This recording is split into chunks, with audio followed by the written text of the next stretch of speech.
So continuing the journey from the aortic valve to the aorta, we now have Mark Lindsay, who trained in pediatric cardiology, actually sees patients in our cardiovascular genetics clinic and runs a basic laboratory looking for new targets and mechanisms in aortic aneurysm and dissection syndromes. Mark, thanks so much.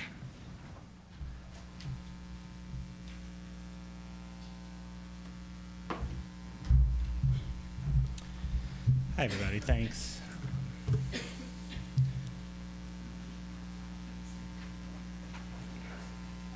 So my laboratory is primarily interested in this disease, which is thoracic aortic aneurysm. And so aneurysm is enlargement of the aorta, which is the largest artery in the body, just above the heart. What aneurysm represents actually is structural failure of that organ.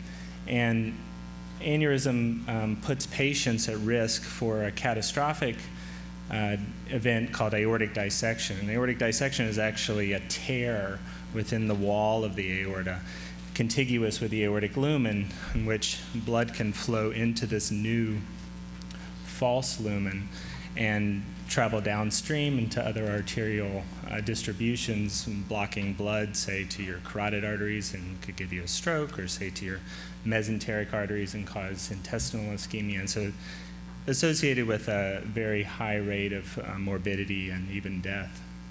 So what is the aorta made of? Actually, the wall of the aorta is made of very strong connective tissue, and is primarily made of elastins and collagens, and in between those walls of tissue live vascular smooth muscle cells, which are actually the cells that are responsible for maintaining homeostasis of the aorta. And it's actually these failure of those cells that is responsible ultimately for aortic aneurysm. Now, multiple clinical risk factors have been identified for aortic disease, including genetically triggered risk. And so sometimes this represents itself as single genes that travel in families and give risk. We actually, in my clinic, identify these mutations, and we use them to inform risk for family members, or even in individual patients, to inform medical or surgical decision-making in those patients. But that information is actually not only useful clinically, but is a biologic probe to understand why vascular smooth muscle cells fail to maintain aortic homeostasis. And in keeping with that concept, we designed a cellular system to silence aneurysm-related genes that are known to be associated with loss of function genetic markers in patients. And so in this experiment, we initially chose to silence SMAD3 and ACTA2. These are two genes that represent the two most common gene families of matrix-independent aneurysms in people. And so then we used that observation to look for genes that were co-regulated in the same direction. Within our experiment, we came out with a shorter list of genes with that requirement. And looking through them, one really caught our eye, which was this gene, HDAC9. And the reason it caught our eye is that in the medical genetic literature, HDAC9 has been implicated in multiple human vascular diseases, not just aneurysm, large vessel ischemic stroke, myocardial infarction, intracranial aneurysm, and even hypertension. So through a series of experiments, we have been able to biochemically isolate and analyze the function of HDAC9 within vascular smooth muscle cells. And we've been able to biochemically define a core complex that is comprised of the HDAC9 protein itself, a chromatin ATPase called BRG1, and held together by a long non-coding RNA called MALAT1.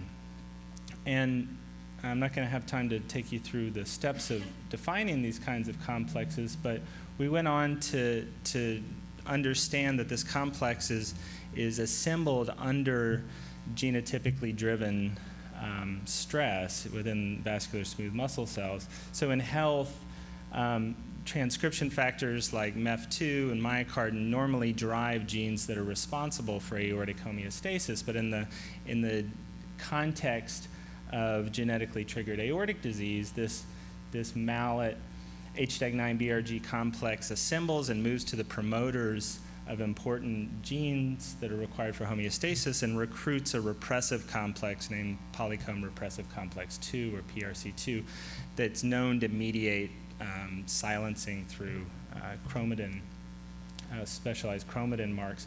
And what we found was in our cellular models, if we actually focused on targeting the link RNA, we could actually not only dissociate this complex, but actually reverse the abnormal cellular phenotypes we saw in our experiments. And so this gave us the motivation to try to start looking broader and experimenting in vivo. And so to do that, we took advantage of a mouse model of thoracic aortic aneurysm, which is called the FBN1 C139G mouse, which is kind of a mouthful, but it's a knock-in mouse that has a single nucleotide, which causes a single change in the protein structure that mimics the most common class of human genetic mutation in a human condition called Marfan syndrome that's closely associated with thoracic aneurysm. And these mice demonstrate a stereotypical ascending thoracic aneurysm, and they have extracellular matrix degradation. And what we found is when we cross these mice to a knockout mouse that has this long non-coding RNA removed, in fact, we were able to restore aortic architecture, but more importantly, we're able to control the aortic, both the root and ascending dimension, and slow the rate of aortic growth over time. So, we were very excited about these results, and this obviously looks like a good target for therapeutic intervention. So we wanted to ask, well, this is involved in smooth muscle cell development. Well, are there other targets that are really important that involve smooth muscle cells? And one of the most important medical targets in smooth muscle biology is the process of what's called neointimal proliferation. And in cardiovascular medicine, this process is famous because this is the process by which, when a coronary artery stent is placed, sometimes there's a reaction of the artery, and vascular smooth muscle cells grow in through the struts of the stent and can cause new blockage, and that's called in-stent restenosis. And so in our animals, and you can model this in a mouse where you actually take a mouse carotid artery and you ligate it, and the mouse will produce a neointima, a new layer of vascular smooth muscle cells in this exuberant kind of damage reaction.